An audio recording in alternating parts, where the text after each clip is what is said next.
Well, I think the main thing we've fallen behind in college is the cost of education.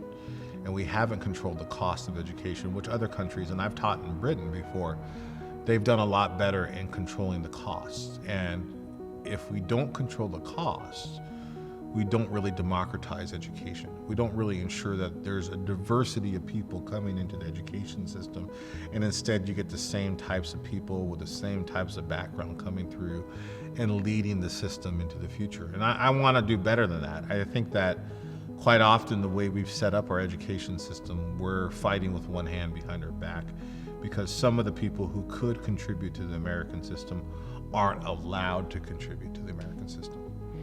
I think the difference in the United States is we see technology as a higher industry, an industry that pays more, an industry that has a certain amount of status connected to it.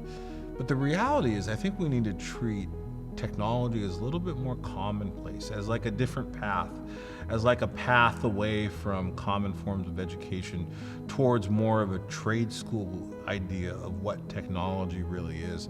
And in some ways, education and training actually hinders people who develop technology because they're taught to think inside the box, and you really need to think outside the box. So being a little bit more free in terms of how we educate people in terms of technology is going to be more important into the future.